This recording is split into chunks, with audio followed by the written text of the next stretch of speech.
Olá, sejam bem-vindos. Eu sou Renato Vilela, repórter da DBO, e vou apresentar, ao lado da nossa editora Maristela Franco, mais uma edição do Revista DBO em Foco, programa que leva até você as principais reportagens da versão impressa da revista, também disponível em plataforma digital.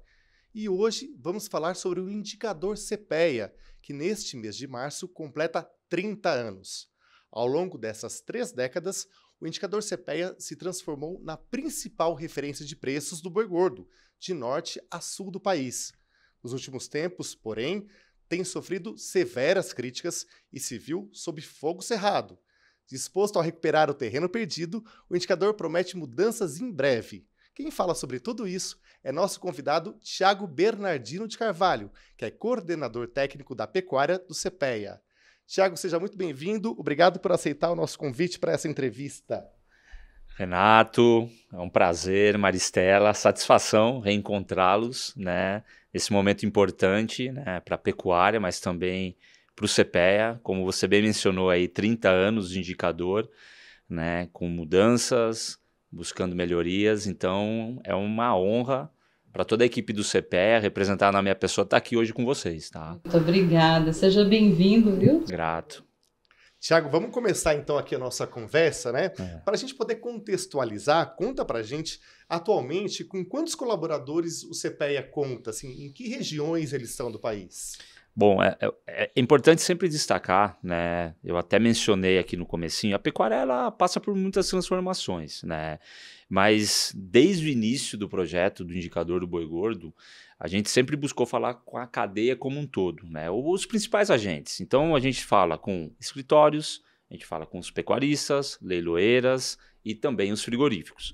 Então hoje, se a gente precisar, o montante que a gente vem conversando é algo em torno de 5 mil colaboradores espalhados nos principais estados brasileiros. São Paulo, Minas Gerais, Goiás, Paraná, Mato Grosso do Sul, Mato Grosso, Tocantins, Rondônia, Pará, Rio Grande do Sul, Bahia, né? E outro ponto importante, são 28 regiões nesses estados, tá? Então, quando eu falei ao redor, né, de 5 mil colaboradores, a gente tem hoje pecuaristas ativos, aquele que negocia pelo menos uma vez ao ano, porque tem muita gente que muda, seja de cultura, às vezes deixa a atividade, a gente está falando algo em torno de 4.208 pecuaristas ativos. Desse montante a gente fala com 142 escritórios de comercialização de gado, aí eu falo do boi gordo, mas eu também falo de uma fêmea, de uma vaca, de uma novilha, de um boi magro, de bezerro, até mesmo touro, né? Leiloeiras, algo em torno de 27, e com frigoríficos, nessas principais regiões, 202 frigoríficos, seja ele com o selo CIF, seja ele com o selo CISP, né? Ou CISP é São Paulo, perdão, seja ele com o selo CIF, seja ele com o selo estadual.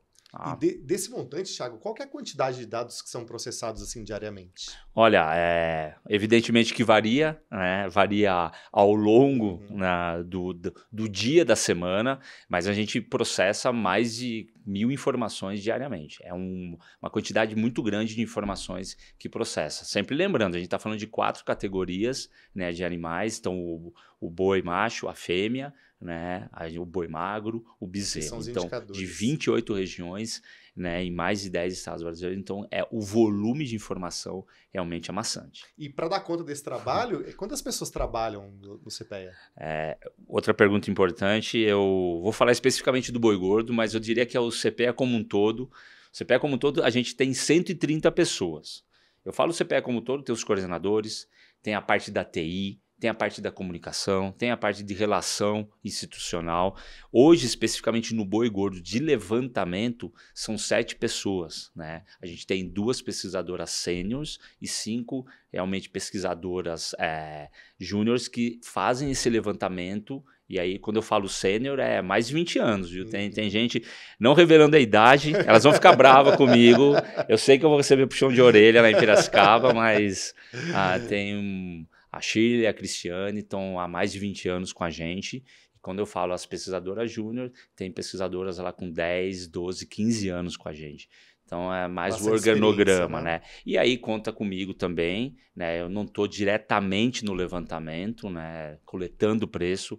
acabo sendo mais um analista, mais um coordenador, juntamente com a equipe.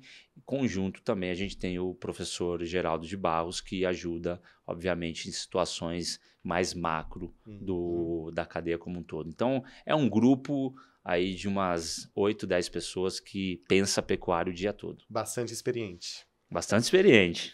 Como que essas informações são coletadas? É por telefone, WhatsApp, e-mail, como que é?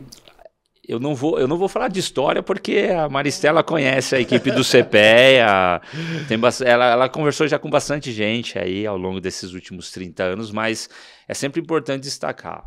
O telefone foi sempre o principal caminho para a gente conseguir a coleta da informação, tá?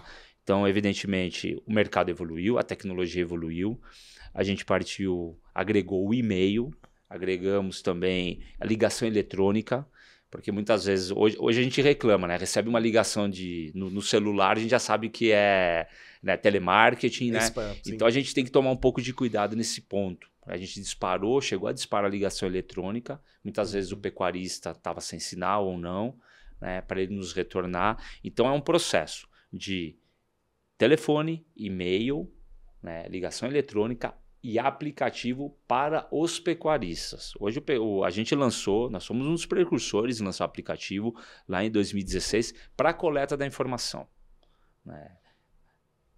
Um ponto importante para destacar, a gente precisa falar com o pecuarista, tá? O pecuarista, ele faz um negócio, assim como a gente já vai falar do frigorífico, ele vem fazendo negócio diariamente, mas eu tenho um pecuarista que faz um negócio uma vez na semana, ou 5 dias na semana, ou uma vez no mês, uma vez no ano. E sempre é importante destacar que a metodologia do boi gordo é o negócio efetivo do dia.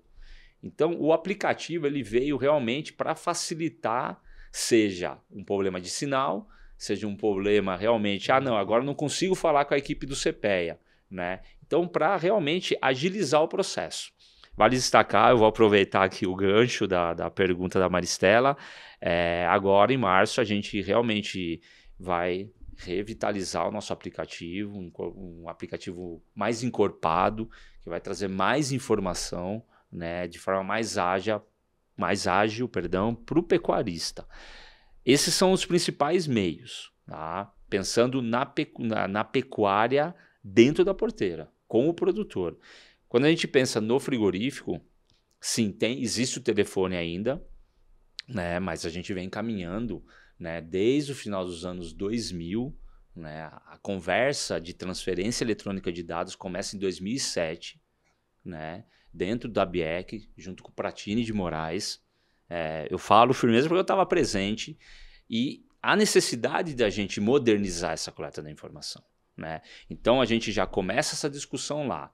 Começa um processo, evidentemente tem toda uma parte tecnológica por trás, né? Seja do CPEA, seja da indústria, mas a partir desse momento começa a ser transferidos eletronicamente em forma de Excel para a gente. Então hoje a indústria, existe a indústria que passa por telefone ainda, sim, e existe a indústria que já, desde aquela época, vem nos passando informação via forma eletrônica. Vou voltar no telefone. O telefone é importante porque é o nosso contato diário. É o nosso contato, muitas vezes, para saber o termômetro, o que o produtor está sentindo, o que a indústria está sentindo. Não é aquele número cru. A gente tenta ao máximo otimizar, porque a gente fala aí de 5 mil colaboradores, 1.000 informações, é muita coisa, tá? Então, realmente, a tecnologia tem que ser usada em prol dessa solução. Mas, por outro lado, tem muita gente que gosta de falar do telefone. Conta a vida, conta os causos, e eu acho que isso é válido. Mas sim, a gente está cada vez mais tecnificando esse processo. Até para estabelecer uma relação de confiança, né, Thiago? Sim, e assim, como que é feito esse levantamento? Até me perdoe aí, Maristela, Renato, acho que é importante. A visita é uma forma de levantamento. A gente recebeu uma visita, né, de um colaborador nosso, né, que ele falou, queria olhar no olho de vocês, né? Então, é gratificante quando ele quer conhecer o nosso ambiente. Então, também aproveito, fica o convite para a turma da DBO, para os colaboradores do CPEA, para quem não é colaborador, ficar colaborador, para visitar o CPEA. A gente também vai visitar vocês, né? Como a gente veio aqui hoje, nessa tarde, mas é importante esse contato. Acho que a visita também é um meio de criar Que nem confiança. Essa confiança que o Renato mencionou. Perfeito. E, Thiago, conta um pouco pra gente, assim, qual que é a importância que você entende, a importância histórica do indicador CPEA, né? Que contribuições, na tua opinião, ele trouxe para a pecuária? Eu costumo dizer que o indicador de preço, ou o referencial de preço, né? No caso o indicador do boi gordo, ele vem no momento onde que a bolsa ela queria passar do indicador, né, de liquidação física para uma indicação financeira. Isso daí, obviamente, facilita o processo de negociações, atrai mais participantes numa bolsa, mas principalmente o indicador ele tira o viés de incerteza, ele tira o viés de oportunismo, ele reduz custo de transação no processo, porque por mais que a gente tenha um indicador que muitas vezes não está próximo do meu produto, mas ele vai indicar. Se a gente buscar a palavra, o que significa indicar, o que significa indicador, né? É para onde o mercado está indo, né? Então, eu acho que o indicador, ele trouxe para o mercado brasileiro, para a pecuária brasileira, esse viés positivo de você reduzir incerteza. Espera aí, eu tenho um referencial de preço, né? E quando a gente olha há 30 anos, olha o quanto a pecuária avançou, né, no Brasil, e eu acredito avançou muito devido a ter esse referencial, né? Então tem um papel muito importante. Como toda a cadeia tem um papel, acho que o indicador hoje, né? Antigamente era Exalc e BMF. A turma me liga, Thiago, quanto está o indicador Exalc e BMF? Ó, o indicador CPEA B3, né? Tá tanto, mas realmente ele virou um marco no sentido de trazer essa clareza para o mercado. Então, penso eu que hoje a gente tem muita terra, muitos negócios, arrendamentos sendo realizados em cima do indicador CPEA B3. Isso traz uma responsabilidade gigantesca, né? A gente discute daqui a pouco alguns processos, mas eu acho que o indicador, tenho certeza que o indicador ele trouxe essa clareza que o mercado precisa, né? Essa redução de incerteza, redução de custo de informação, muito importante para o mercado. E você falou justamente da Bolsa, todo mundo associa o indicador à Bolsa, mas são muitos negócios que são fechados, né? Você pode citar alguns que são fechados com base no indicador? Eu citei compra e venda de terra, eu lembro o boom, né?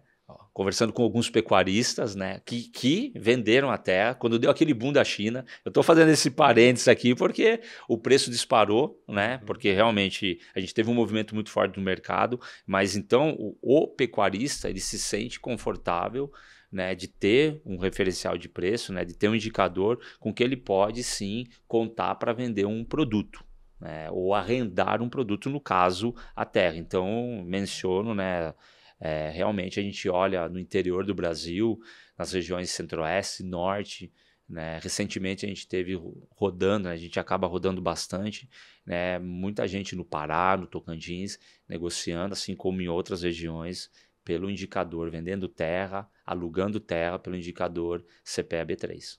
E você saberia dizer para a gente, Thiago, quantos contratos são fechados anualmente na Bolsa por meio do indicador? A gente tem os números anuais, eu vou passar o número anual, né? Tem, obviamente, os números mensais, né? Mas falando mensalmente, né, especificamente, algo em torno aí, vai variar muito do período, do ânimo do setor, mas, por exemplo, a gente fecha o ano negociando mais de 100 mil contratos num único mês, né? Então é um número que a gente considera interessantíssimo. Começa o ano, janeiro, algo em torno de 40 mil contratos, janeiro 24, né? Fevereiro chegando próximo aí também dos números de 30 mil, mas muito, como eu disse para você, Renato, do termômetro do mercado, né? Como o mercado ele vem precificando, mas a gente já chegou a ultrapassar os 200 mil contratos no período do final dos anos 2000, 2008, e a gente nota, né? É interessante notar de 2019 para cá, realmente uma volta podemos dizer, da pessoa, seja física, seja jurídica, para liquidar contratos na Bolsa. Então a gente vê um movimento interessante observado, principalmente de 2019 para cá. Em 2018 eu fiz uma conversa longa com o desenho, até foi numa visita que eu fiz lá em Piracicaba, né? Para ele contar um pouco da história do indicador. E na época ele disse que estava mais difícil retratar o mercado agora do que no passado, né? Que havia um deslocamento maior entre o preço do indicador do balcão, porque o mercado também havia mudado. Você pode explicar o que mudança foi essa que aconteceu, que torna mais difícil vocês retratarem o preço efetivo no indicador? É uma bela pergunta, Maristela. Eu acho que, prometo não me alongar muito, acho que daria uma tese aqui, né? Mas o mercado ele mudou muito. Tá? O mercado mudou absurdamente. Se vocês pararem para observar, eu costumo discutir com a equipe interna do CPEA, a gente teve 3 grandes quebras de paradigma no mercado pecuário.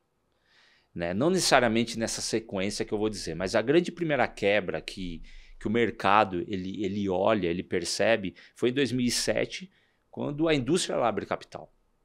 A indústria abre capital, o que uma indústria com capital aberto ela necessita? Gerar lucro, né, e gerar retorno para o seu acionista. Seu acionista, claro. Então, o que a indústria precisou naquele momento? Ele precisou melhorar processos, padrões, ter gado melhor, padronizado, né? Realmente se tornar mais eficiente dentro da indústria. E também nas negociações, na comercialização, proteção de preço. Não à toa, 2008 para 2010, o boom de contrato. Tá? Então a gente tem realmente essa primeira grande quebra visual. De 2004 a 2012, a gente tem uma quebra, muito tempo, né? Mas do consumidor. O consumidor, o brasileiro que gostava de consumir carne, ele aprendeu a comer carne. Podem começar a observar, se a gente voltar de 90, vamos pegar de 90 a 2010, a gente não tinha marca de carne. De 2010 para frente começou a marca de carne, as boutiques de carne e o brasileiro ele ficou um pouquinho chato, né? Ele não come mais paleta, né? Eu como shoulder steak. Bom, eu tenho uma mudança no consumo porque eu quero qualidade. Eu tenho uma mudança na indústria porque eu também preciso de padrões e mais eficiência. Aponta-se uma questão para o produtor. O produtor que sofreu com a estabilização do real, o boi era uma reserva de valores de 94. Ele vê a necessidade de produzir mais com menos. Tá, Thiago, mas o que mudou? Por que é mais difícil precificar esse boi de 2018 para cá? Olha que interessante. Eu começo a exigir processos eficientes cada vez mais. E o produtor, ele começa a notar que ele precisa produzir mais com menos. Desde 94, mas principalmente essa quebra de 2010 para cá. E o que ele começa a fazer? Se vocês começarem a observar, há um boom de confinamento de 2008 para cá. Por quê? Eu tenho uma exigência, eu tenho uma indústria de produção de carne dentro do coxo, curto espaço, alto risco. E aí esse produtor ele começa a se profissionalizar também. Então eu tenho várias profissionalizações. Não que o produtor de pasto não se profissionalizou, longe disso. Ele intensificou muito até, manejo de pasto total, mas realmente a gente tem uma mudança, uma quebra estrutural muito grande. Bom, e a precificação, Thiago? Eu tenho diferentes tipos de boi. A gente fala hoje do boi China, a gente já pode depois falar mais um pouquinho, mas nos anos 2000, vocês lembram? O que era o boi? O boi de brinco. O boi de brinco vale R$2 mais arroba. Aí todo mundo brincou, o boi estabilizou. É boi inteiro, boi castrado. Aí virou o boi China. O boi China é R$40 mais arroba. Hoje o boi China é 5, 10. Daqui a pouco a gente habilita mais frigoríficos para a China. Daqui a pouco o brasileiro está produzindo só boi China, por exemplo, que é até 30 meses.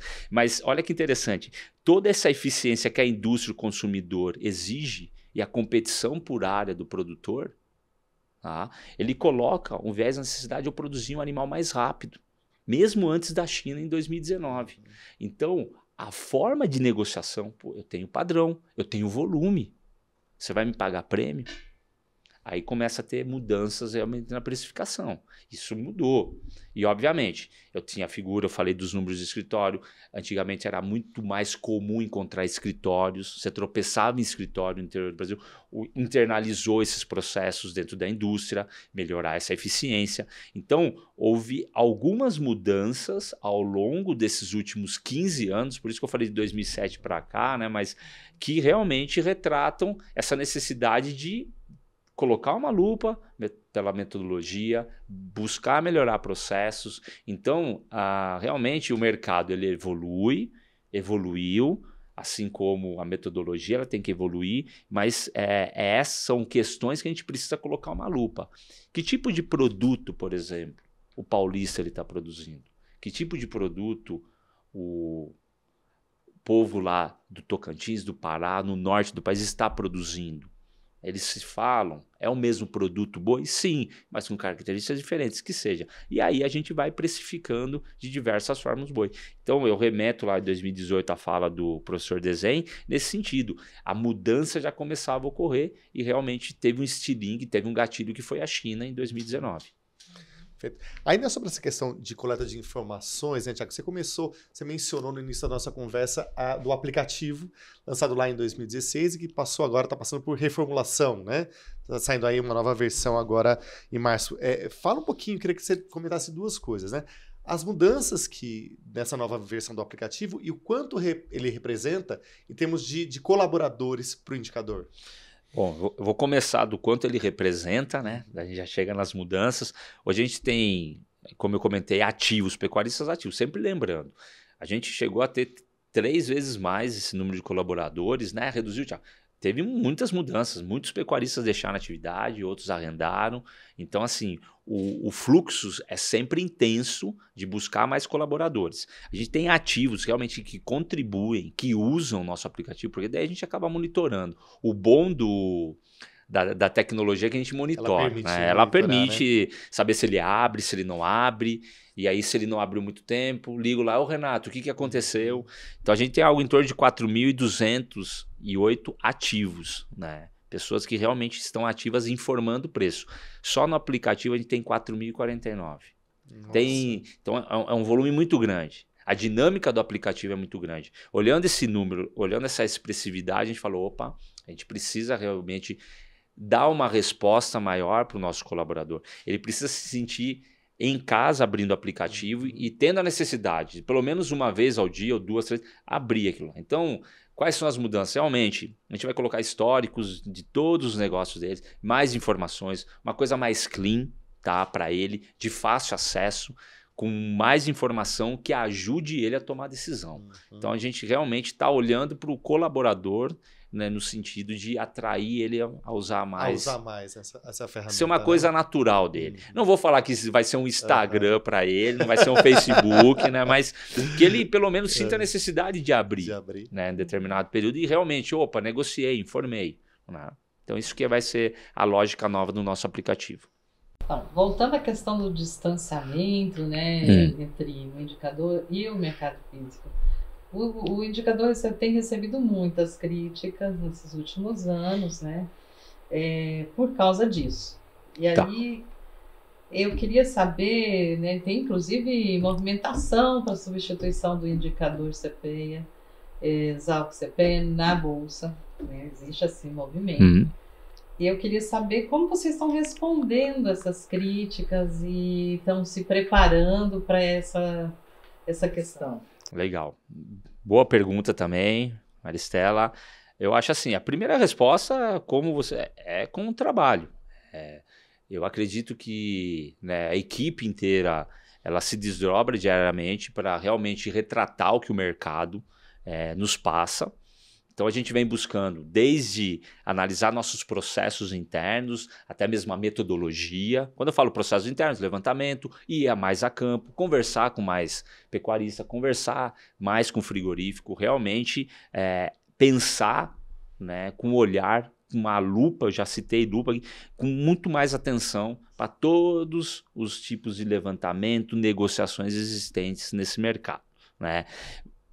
Um ponto importante, né? Eu acho que assim, o CPEA, né, 30 anos, acho que é um número muito interessante, mas evidentemente, 30 anos tem que, ao mesmo tempo que tem que ser elogiado, a gente é passível de crítica e o CPEA está sempre aberto, tá? Seja para os nossos quase 5.000 colaboradores, seja para a comunidade pecuária como um todo, pesquisadores, né? A gente tem muito contato com a pesquisa.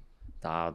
Quando eu disse processo, todos os nossos processos de relação de preço, tá? Quando a gente vai divulgar uma informação, tem um embasamento técnico, estatístico, econométrico, né? Onde a gente conversa com muita gente para realmente formatar aquela informação. Então, tem essa questão da comunidade também, se sentir à vontade de entrar, opinar, criticar. Eu acho que isso é válido, né? É o construto de muitos anos, tá? Agora, a gente sempre fala, né? O indicador de 94 era um, há 30 anos atrás. O indicador de 2014 era outro, quando a gente passou pela ISO, né? Em parceria com a Bolsa. Obviamente a gente quis trazer essa certificação para o mercado, para os agentes, para os colaboradores, quem usava a Bolsa realmente se sentir confortável com aquela informação. E em 2024, um pouquinho antes, né? 2024 comemorando 30 anos, mas em 2021, outubro de 2021 precisamente, a gente conseguiu a certificação IOSCO. Tá? Um processo que começa em 2017. Então a gente tem tudo que a gente vai pensar em mudança. A gente tem que comunicar o mercado, a gente tem que passar por processos internos e externos, por exemplo, Bolsa, CVM. Então, tem uma lógica por trás da gente buscar uma mudança. Tá, Thiago, então o mercado ele sente esse deslocamento, como você justificaria? A gente muda a metodologia de 19 e 20. 20 a gente tem uma nova metodologia ponderada por volume, entrada do CISP, a gente tem realmente o Vale do Paraíba no indicador São Paulo entrando para compor, foi demandas da indústria, de pecuaristas, de toda a cadeia. Então a gente ajustou esse processo, né? E sempre lembrando, a gente tem a IOSCO, né, que é um princípio mundial, né, que é a Bolsa, né, tem a Bolsa de Chicago, que a gente realmente conquistou isso em 2021. É uma certificação. Uma certificação, né, que parametriza os nossos processos. Então, é processo, é governança. Tá? Eu costumo dizer, não que a IOSCO esteja errada, e não que a IOSCO, obviamente, é culpada disso, longe disso, mas realmente, hoje, a partir do momento que a IOSCO entra, fica muito mecânico o processo. Eu brinco com os nossos pares e falo, ó, se o Renato quiser sair daqui agora e lá fechar o indicador do boi gordo, de acordo com todos os processos, ele vai conseguir fechar o indicador do boi gordo. Então, quando a gente olha uma informação, quando a gente recebe uma informação, a gente tem que seguir processos. Porque a gente é auditado internamente e externamente, auditoria externa. Passamos por 2 auditorias externas nesses últimos anos. Não, realmente, tudo que está escrito no papel, vocês fizeram à risca. E a gente sente isso. Nossa colega Ana Paula, ela cita muito, nós somos humanos. A gente sente o termômetro do mercado, a gente ouve uma crítica, a gente ouve uma sugestão, a gente sabe que a gente tem que melhorar algumas coisas, né? Então, o processo, vamos dizer, mecânico, né, que a gente conseguiu atingir, que a gente consegue trabalhar até hoje, realmente a gente vem buscando atenuar, trazer esse lado mais humano de olhar para o mercado para realmente agregar os processos. E isso a gente vem buscando, numa conversa franca com a Bolsa, numa conversa franca com os agentes colaboradores, que a gente quer buscar realmente tirar esse viés de crítica, esse viés, deslocou, não deslocou. Eu acredito sim que nos últimos meses aí a gente vem realmente muito mais próximo que o mercado ele vem dizendo, né? A gente realmente vem olhando que daí não é necessariamente mudanças de metodologia, mudanças de processo, não é isso, mas sim essa intensificação de estar junto com os colaboradores, né? Podemos dizer, essa busca novamente de melhorar a informação. Então, são algumas situações que a gente vem realmente buscando melhoria para a gente ter esse indicador melhor, tá? Então, quando a gente pensa realmente a crítica, a gente vem sofrendo, a gente tem que entender um pouquinho o processo por qual foi sendo passado, né? E até a gente atingir essa certificação para parametrizar e olhar a governança do CPEA realmente como viável para estar numa bolsa. Quer dizer, você não consegue mudar o processo da noite para o dia a seu bel prazer, você tem que cumprir regras que tem que seguir por causa da certificação, que foi uma exigência da Bolsa, inclusive. Sim, e às vezes pode parecer, puxa vida, é muito burocrático, muito moroso, mas daí eu olho pelo lado do investidor, eu olho pelo lado do mercado. Opa, né? Eu tenho regras a serem seguidas, que às vezes realmente tem um pouco de burocracia, um pouco de morosidade, sim, mas saibam que realmente tem um processo, tem uma cartilha a ser seguida que a gente vai respeitar E aí sim a gente precisa discutir de novo com a Bolsa e com os agentes do mercado, que quem valida realmente são essas discussões. Tiago, eu vou pegar uma carona aqui na pergunta da Maristela, né, para te questionar assim, de uma forma direta e reta. Né? Existe risco do indicador ser substituído na Bolsa? Olha, desses últimos 30 anos, a gente viu várias instituições fazendo indicador, tá? Buscando ou mencionando um referencial de preço, um balizador de preço, né? Sendo uma referência. Eu acho que é importante destacar que o mercado é muito grande. O que resta ao CPE, o que resta à instituição Exalc e USP é continuar trabalhando e buscando melhorias. Qualquer pessoa que for no CPEA hoje vai ver que a gente trabalha em busca de melhoria do indicador. A gente não trabalha achando que vai perder o indicador ou não. Porque se o indicador for para uma outra instituição, nós vamos continuar fazendo o nosso trabalho, como eu disse, baseado em pesquisa, baseado em técnicas, baseado realmente na academia junto com o mercado. Então, evidentemente, temos que melhorar algumas coisas, temos que buscar melhoria, sim, mas a gente faz um indicador de 30 anos, que, como eu disse, o mercado ele mudou bastante. A gente tem que se adaptar ao mercado, mas isso é um construto. Não dá simplesmente de um dia para o outro virar uma chavinha, agora eu vou ter 2 indicadores. Isso daí realmente tem que passar por processos, Bolsa, CVM, né? Então, realmente, outros indicadores existem no mercado, sim, mas a gente vai continuar retratando, usando a metodologia, buscando melhorias nela, do mesmo jeito, do mesmo afinco que a gente fez esses últimos anos. Falando em metodologia, você consegue explicar de forma mais simples assim qual é a metodologia que o indicador usa? Bom, em primeiro lugar, é importante destacar, a metodologia, a gente usa dados de negócios efetivos, não há um negócio nominal, não há uma oferta de compra, uma oferta de venda, então é um negócio efetivo. Então, diariamente, né, das 8 às 17 horas, né, a gente coleta essas informações, seja por todos os meios que a gente já citou, telefone, e-mail, aplicativo, planilhas eletrônicas, né, APIs, etc. Então, a gente coleta essas informações, a gente faz uma análise estatística, em linhas gerais, tá? 2 desvios padrões e depois o volume de informação que ficou, né, da informação de preço, ela é ponderada pelo volume de negócios, tá? Volume de cabeças, tá? Então, a gente realmente foi uma demanda do setor a partir de 2019, vocês têm que ponderar pela cabeça. Sim, a gente agregou, mas sempre tirando esse viés preço.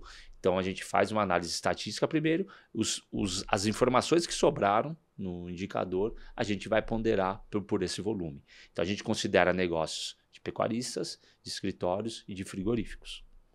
Em linhas gerais, assim que a gente fecha o indicador do CPEA B3 todo dia. É um preço médio. É um preço médio do estado ponderado por todos os negócios. Variando de segunda, obviamente, é um preço diário. Então, posso ter mais negócios na segunda, terça, quarta, quinta ou sexta, tá? Mas sempre ponderado por aquilo que foi negociado no dia. Vocês não divulgam o valor máximo nem o mínimo? A Bolsa divulga valor máximo e mínimo. Tem sim, a gente calcula o valor máximo, a gente calcula o valor mínimo, considerando também os desvios padrões, e a gente divulga o indicador. Se vocês entrarem no site do CPEA, né, CPEA Exalc USP BR, página do indicador, a gente vai ter o preço médio, tá? O máximo e mínimo quem divulga é a Bolsa. E vocês, Thiago, devem anunciar algumas mudanças em breve, né, do indicador. Você pode nos adiantar alguma dessas mudanças? E elas vão ser mudanças de cálculo, vão ser mudanças conceituais? Olha, é outra pergunta muito boa, Renato. É sempre importante destacar que, independente, a gente divulgou uma metodologia, a gente senta lá na cadeira e fica lá, torturando. A gente olha para o mercado, a gente ouve sugestões, isso é muito importante, a gente está aberto a sugestões, ouve críticas. Puxa vida, vocês já pensaram nessa alternativa ou não? Então, o indicador, a gente sempre está realmente olhando e buscando alternativas para ver se tem algum erro ou não. Então, obviamente que não é uma mudança que demorou muito tempo ou não. De novo, baseados em estudos e observação da evolução do mercado. Tá? Vou dar um exemplo claro aqui. Quando começou a China, a gente queria que tivesse 2 indicadores, um boi China e um boi... Daqui a pouco a China sai de 40 para quase a mesma coisa, o preço, por exemplo, daqui a alguns anos. Mas então a gente tem que tomar um pouquinho de cuidado, de novo, para não virar a chave muito rápido, tá? Para realmente não distorcer o mercado. Tá? Esse é o ponto. Mas então a gente, só para deixar destacado, que a gente sempre vem olhando como o mercado se comporta, para pensar, vamos mudar, precisamos ajustar aqui. E já antecipando, o mercado ele já sabe das mudanças, ou alguns já do mercado vêm sabendo dessa mudança. A gente apresentou, a gente fez um estudo ao longo do ano de 2023, finalizamos em novembro, apresentamos um estudo, né, de cálculo do indicador para a Bolsa, tá, em dezembro, e a partir do dia 2 de janeiro, a gente começou a apresentar para alguns agentes, né, do mercado. E quando eu falo alguns, corretoras, pecuaristas e frigoríficos, todos eles, né? E a gente vai seguir nessa conversa, né, nos próximos meses. Então, já em dezembro, a Bolsa já sabia. E qual que é a ideia, né? A gente realmente, uma das críticas, né, do indicador, tem muita oscilação. E pode ocorrer oscilação. Entrada e saída de um agente, a compra de um lote maior ou não, tá? A venda de um volume de carne maior para o mercado externo. Então a gente vai olhar a metodologia, a gente vem propondo isso, olhar como uma média, né, ponderada dos últimos 3 dias ou dos últimos 5 dias, né, sempre dando um valor maior da informação daquele último dia negociado. Então a gente vem fazendo os estudos, né, fizemos os estudos, mas a gente vem pensando em algumas outras mudanças, né, mas a principal mudança seria essa, o indicador ser uma média ponderada de 3 ou 5 dias. Tá? Tem alguns pontos positivos e negativos dessas duas, né? Então a gente está só calibrando para ouvir a opinião de todos. E por outro lado, acho que é importante também destacar, né? A gente vem olhando o colaborador. Qual que é o perfil do nosso colaborador? Diariamente, quando ele informa, ou semanalmente, ou mensalmente. Qual que é o comportamento dele em termos de volume de informação, volume de animais abatidos, ou volume de animais comprados. Então, é um outro ponto que a gente vai criar, sim, um perfil do nosso colaborador para também tirar esse viés e querer tentar, uma vez ou outra, entrar com uma manipulação de mercado ou não. A gente quer tirar esse viés para deixar uma clareza maior para o mercado. Tá? Você mencionou pontos positivos e negativos aí dessa mudança da média ponderada. O que é positivo e o que é negativo? Quando a gente pensa em pontos negativos ou negativos, eu acredito que tem mais pontos positivos, né? A gente tira essa oscilação de mercado, né? A gente vai manter o fator surpresa, né? Eu acho que quando eu falo negativo é no sentido de, para algum agente ou outro que vai fazer um negócio em determinado momento, pode não representar tanto naquele único dia, mas os estudos mostram que ao longo de 3, ao longo de 5 dias, aquele negócio dele é representado. Então pode ser que algum agente ou não que realmente negocie apenas um dia, ele se sinta um pouco, né, fora daquele perfil, mas realmente tem muitos mais pontos positivos, né? O mercado ele aceitou muito intensivamente essa mudança ou essa proposição de mudança. Sempre lembrando, né? A gente vem mostrando para o mercado, mas a gente vai levar, obviamente, para uma discussão na CVM, num GT, num grupo de trabalho que a gente tem com o Boi e a B3, né? Para a gente realmente colocar isso em andamento. Você mencionou também algumas mudanças talvez futuras. Dá para dizer um pouco do que vocês ainda pensam em modificações? A gente sempre está olhando pelo montante negociado, seja da indústria, pelo montante negociado do pecuarista. Eu citei uma evolução da indústria, eu citei uma evolução do confinamento, por exemplo. A gente sabe que o confinamento, tem confinamentos aqui que tem 30, 50, 100 mil animais. Eu tenho um volume de negócios que, de certa maneira, eu vou tentar me segurar no sentido de entregar um volume via um contrato, via uma parceria. Então, a gente precisa entender também esse perfil. Tá? Então, quando a gente pensa em futuras mudanças, é realmente para onde a pecuária vai indo, né? Ou irá. Então, são questões de análise do perfil daquele colaborador que a gente provavelmente agregue em breve no indicador. Você acha que essas mudanças vão resolver o problema do deslocamento do indicador em relação ao mercado físico? Um ponto muito importante é quanto mais informação, melhor, evidentemente. Isso daí estatisticamente. O nosso professor vem de uma base econométrica, né? Quando eu falo nosso coordenador geral do CPEA, nossa formação dentro lá da Exalc do CPEA é muito estatística, então a gente sabe. Primeiro ponto, a gente precisa de amostra. Tá? Aí, ao longo do processo, aí sim, os ajustes metodológicos com certeza tira essa distorção, tira a variação e com certeza aproxima muito mais vamos dizer, o indicador do CPEA para o indicador que o mercado ele vem questionando, vem buscando. Com certeza, essas mudanças elas vão trazer uma clareza interessantíssima, importantíssima para o mercado.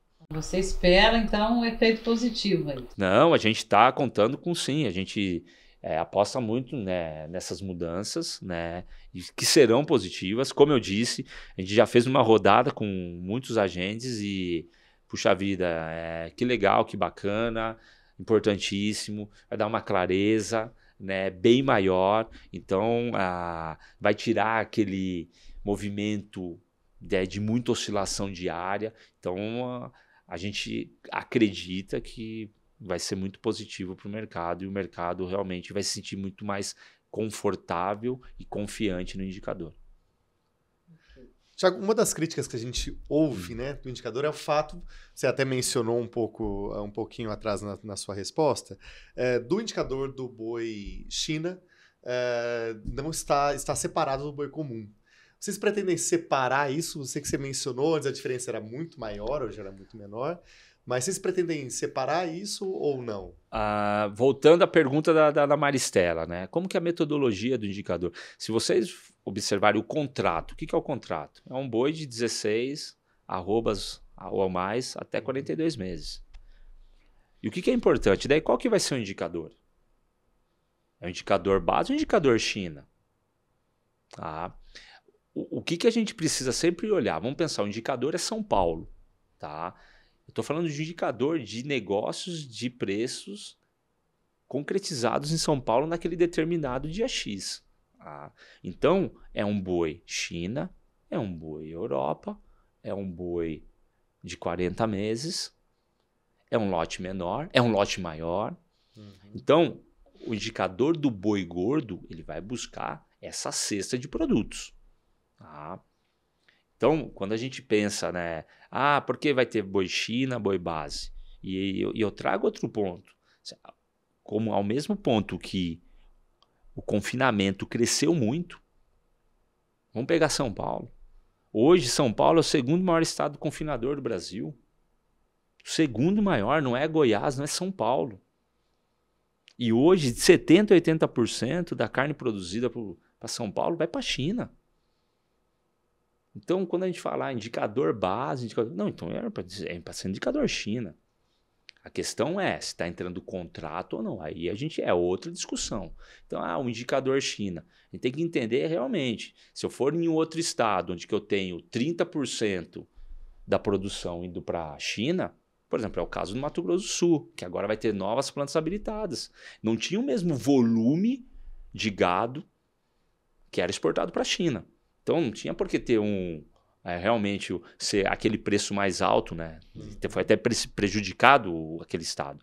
Mas, então, vai mudar o indicador, vai ter base, vai ter China. A gente precisa entender. A gente está falando de um indicador referencial para o mercado. Eu vou ter um boi penalizado, eu vou ter um boi premiado. Tá? Então, fica muito claro quando a gente faz indicadores de preço, né, que a gente realmente, hoje a metodologia que está, como eu disse, um boi acima de 16 arrobas até 42 meses. Ok. Thiago, mas seria interessante, sim, ter uma premiação, ter um indicador que seja base e as premiações, ou indicador China e depois as penalizações, que seja. Isso daí tem que ser discutido juntamente com a B3 para mudar, obviamente, o contrato. Aí muda-se boi com bonificação, boi sem bonificação, boi até 30 meses, boi acima de 30 meses. Ok, é possível sim, mas hoje do jeito que está, é um indicador geral do boi gordo. E sempre acompanhando o mercado, tá? Pensando nessa situação de São Paulo que eu citei. eu tenho mais confinador, eu tenho a maioria da produção indo para a China, né? Falando especificamente do boi China. Então assim, nessa tua fala faria sentido ter essa diferenciação dos indicadores. Hoje não, porque o produto, né, do contrato, ele nos leva a isso, tá? E até pela dinâmica de São Paulo.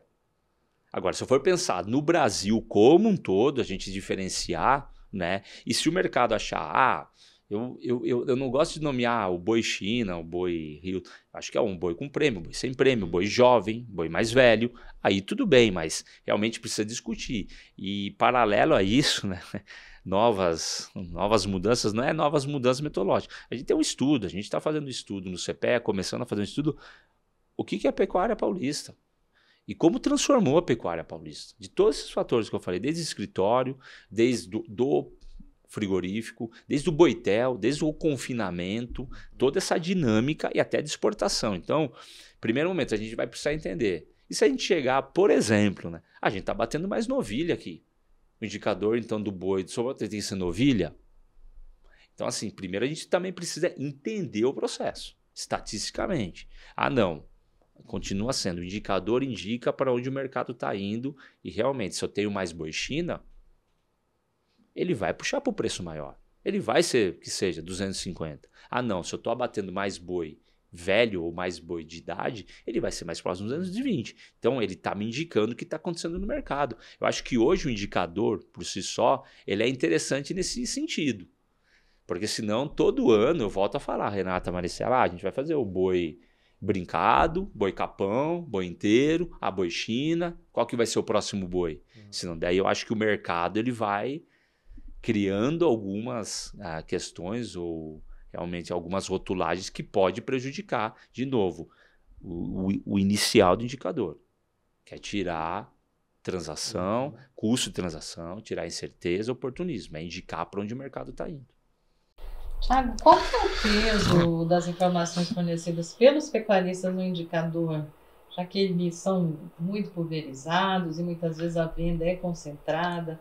Tem gente que fala até que, na verdade, a informação realmente de peso é a do frigorífico. Como é que você vê essa questão? A gente tem não na nova metodologia que a gente está propondo, que vai continuar assim também, mas na metodologia que começou em 2020, a gente, um agente ele não pode mais ter mais do que 20% da composição da amostra. Então, por exemplo, se eu tenho 1.000 animais naquele dia que foram informados para o CPEA, um agente formou 300, ele tem 30% da amostra. Então, esses 10% acima dele vai ser diluído com outros informantes, seja frigorífico, seja pecuarista. Tá? Então, um informante, vamos supor, um frigorífico daqueles 1.000 mandou 800 negócios. O preço dele só vai ser ponderado em cima de 20%. Aqueles outros 600 animais vão ser totalmente pulverizados nos outros colaboradores. Então, a gente evitou, a gente traz para não ter esse poder de mercado, seja o pecuarista, seja o frigorífico. Então, qual que é o peso? A gente tem uma amostra muito interessante, que varia, vai depender do dia, vai depender da saída ou não, ela varia muito, assim, tá muito empatado, e é uma preocupação nossa. Às vezes pula um pouquinho mais para frigorífico, outro pecuarista, mas é muito bem ajustada, muito bem equilibrada a composição de volume, a composição amostral do indicador. Tá? E isso eu tenho que destacar, é um processo que a gente faz de levantamento, de busca, de confirmação.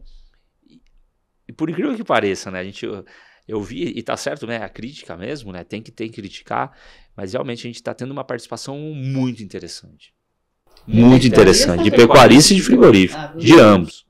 É interessante como eles atendem, eles participam, eles brigam com a gente, eles criticam, eles elogiam. Quando o preço tá bom, eles elogiam. Quando eu não falei alto e nem baixo, né? Quando o preço tá bom, agora ajustou o indicador, né? É bom. Mas a participação aumentou. É interessante a gente notar realmente a composição amostral, seja de volume de animais, seja de volume de negócio. É interessantíssimo. Quer dizer que o indicador não perdeu prestígio. Não perdeu. Como a gente disse, a gente tem alguns ajustes a serem feitos. A gente tem que colocar uma lupa para as novas modalidades de negócio. né? Novas modalidades. É um contrato de preço fixo, que não entra no indicador? É um contrato de garantia de escala? Não, tenho 100 mil animais, eu tenho que garantir alguma coisa. É o prêmio a mais porque eu garanti mais. Então a gente está estudando esse momento e a gente está colocando essa lupa assim em cima dos negócios para deixar o indicador mais ajustado, sim. Então a gente vem buscando isso. Thiago, nessa entrevista que a Maricela mencionou já algumas vezes, né, com o desenho, tem uma autora ali da entrevista que ele menciona a possibilidade ali de firmar parcerias mais amplas, com casas agropecuárias, né, e até mesmo formar um portal específico para o colaborador. Isso foi feito? Isso foi adiante? A gente tem realmente um trabalho interessantíssimo. A gente começou em 2002, né, juntamente com a CNA e as casas agropecuárias, onde, obviamente, a gente tem muita troca de informação. Tem que sempre lembrar que o pecuarista, né, ele está dentro da casa agropecuária, né? Então, a gente vem trabalhando nesse processo, a gente tem um portal, sim, do colaborador, né? Mas a gente vem trabalhando também com outras ações, né? Por exemplo, a gente tem uma parceria muito interessante, é um trabalho muito bacana, com a Associação Brasileira de Inseminação Artificial, ASBIA, hoje 99% dos laboratórios nos enviam totalmente as vendas de sêmen deles. E a gente abrange 83% de todas as cidades do Brasil. Então, se eu pegar algo em torno de 5 mil cidades no Brasil, a gente tem uma gama de acesso a 83%. É muita coisa, gente. Então, a gente consegue ter um canal, seja com o laboratório, seja com o veterinário, para a gente chegar, sim, no pecuarista. A gente está colocando vários esforços nessas várias frentes, seja a casa agropecuária, seja o técnico no campo, né? Então, a gente vem trabalhando. Evoluiu, sim, a questão do portal, mas vem evoluindo outras frentes aí, em termos de dinâmica, para chegar em mais pecuaristas. Bom, vamos falar um pouquinho de mercado futuro, né? Esses contratos, em relação ao início, ao começo das vendas na Bolsa, eles apresentaram uma queda. Teve muita gente falando em dificuldades de liquidez e etc. Existe algum plano para estimular o aumento de negócios na Bolsa?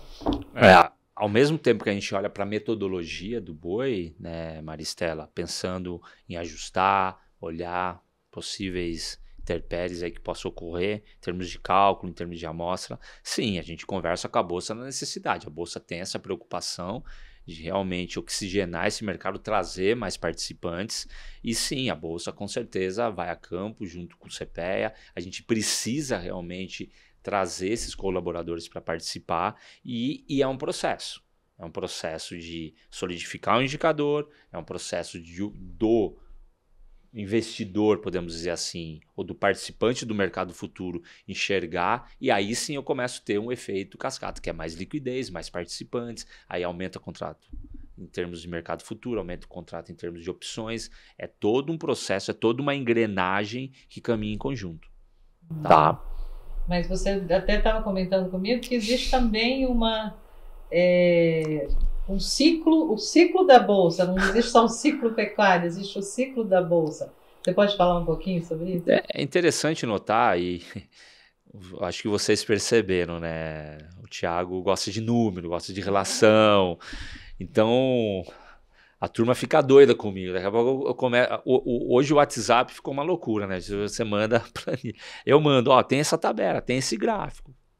A turma perde um pouco a paciência comigo, né? Mas é interessante notar, né, que quando até você citar, a gente perdeu um volume de contratos interessantes. Foi um período, né, onde que o preço do boi gordo foi aquele período de 17, 18, até o primeiro semestre de 19. Realmente o mercado do boi gordo ele não estava sendo legal.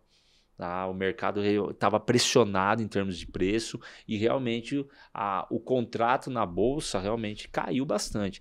E é interessante notar, quando você tem movimentos de oxigenação no mercado, como 2008 para 2010, o boom da pecuária, muito forte. A gente pode observar 2014, 15 e agora recentemente, de 19 para cá. Se a gente tirar os 2 pontos maiores, né, de maior número de contratos para 2008, 2010, acima de 200 mil contratos mensais, a gente chegou no final desse mês acima de 100 mil contratos.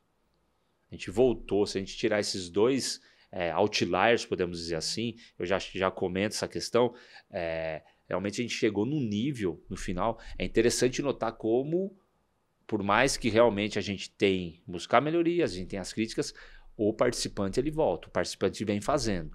Então, o movimento do mercado de precificação, seja pressão de baixa ou uma pressão de alta, uma antecipação de alta, de baixa, faz com que também o mercado de contratos se oxigene. E óbvio, não estou falando que tem que ficar nesse patamar aí, por isso que eu falei, eu vou voltar no outlier. A gente quer sempre que mais pessoas busquem. Acho que daí é um papel, sim, do CPEA, da própria educacional da Bolsa, estimular, né, e fazer com que o pecuarista entenda essa ferramenta de trava. Pode ficar só na mão do frigorífico, da corretora ou de poucos pecuaristas que param. Realmente há um processo de educação do campo. E que não é um bicho de 7 cabeças, não. Talvez o grande problema seja o giro para o ajuste diário, mas a gente tem sim possibilidade sim, de agregar mais pecuaristas. Então, é interessante notar essa relação de números aí, preço, contrato, como o mercado ele pode trazer um ânimo ou um desânimo em termos de entrada e volume de negócios no mercado futuro. E como é que está a participação dos frigoríficos com CIP no indicador?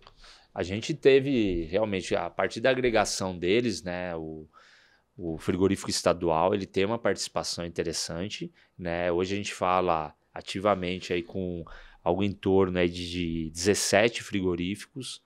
São Paulo, estou falando, né? Com o selo federal, CIF, então aquele frigorífico que pode exportar, né? E quando a gente fala frigorífico estadual, a gente já chegou numa mais de 20 frigoríficos, né? Então é um volume interessante, aquele frigorífico que vem operacionalizando regionalmente. É claro, o volume menor, são negócios pontuais, então obviamente não é diariamente, mas a gente chega a conversar com 20, 25 frigoríficos estaduais, com o selo CISP que você mencionou. Então é interessante notar que tem essa dinâmica de negócios regionalmente com esses frigoríficos.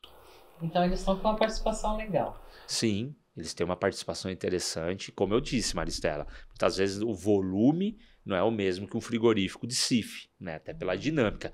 Esses frigoríficos sofreram muito com o boi China, porque não tinha mercado doméstico, o Brasil realmente não estava bacana e realmente o boi China inflacionou o mercado e o frigorífico exportador realmente teve um cenário mais favorável de negócios. Agora, o frigorífico CISP, dependendo do momento do ano, dependendo das negociações, tem um papel interessante, sim.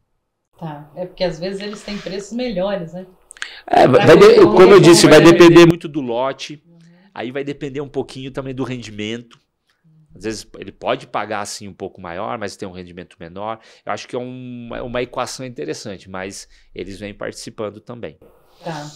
Bom, também havia a proposta de a Secretaria da Fazenda do Estado de São Paulo enviar as notas fiscais de venda de gado, né, para o CPEA alimentar o indicador. Isso caminhou?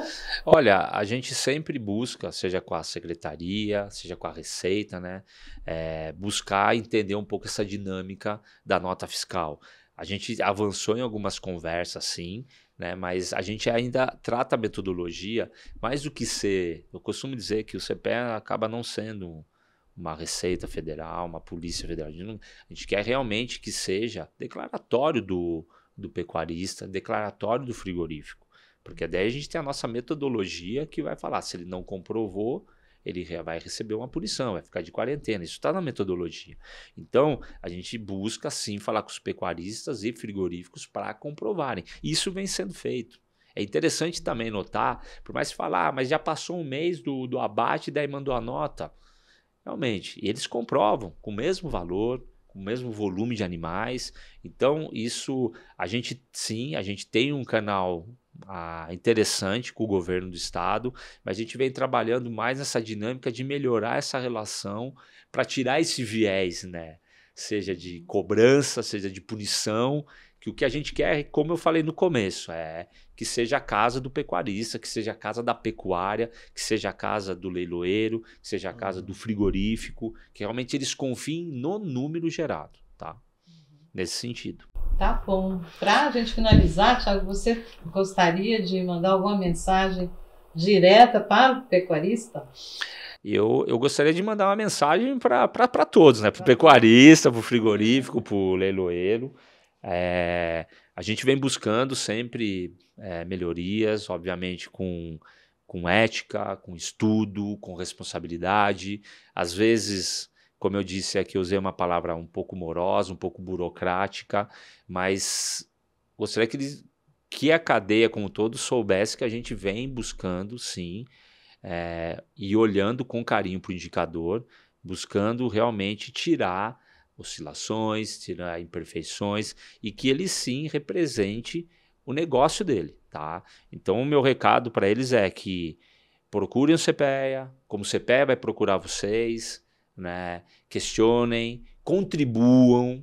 Acho que o papel fundamental é quanto mais informação melhor. Isso vale para o pecuarista, isso vale para o frigorífico, né? A transmissão via API, a gente 2024 vai intensificar esse processo com toda a seguridade, requisitos de segurança de rede. Então, uma participação maior é de extrema importância para formar um indicador. Sabemos que ele tem um viés financeiro, sim, de muitos negócios, seja de terra, seja do boi, seja da carne, mas com certeza o indicador está aqui, né? O papel do CPEA, o papel da Exalc e da USP é representar o mercado e trazer um produto idôneo para todo mundo. Tá bom? Esse é o recado e, obviamente, agradecer a DBO pelo espaço, pelo convite. Espero vocês lá em Piracicaba, tá? Para visitar a nossa equipe, visitar a infraestrutura, conhecer todo o nosso dia a dia aí, que já conhecem, mas mudou bastante coisa. Tá certo, muito obrigado. Muito obrigado. E obrigada pela entrevista. Obrigado vocês, é sempre um prazer conversar com vocês daqui da DBO. Obrigado, Thiago. Bom, a gente está encerrando mais essa edição do Revista DBO em Foco. Lembrando que esse conteúdo fica disponível nas nossas plataformas digitais, canal DBO no YouTube e também no DBO Play. Obrigado e até a próxima.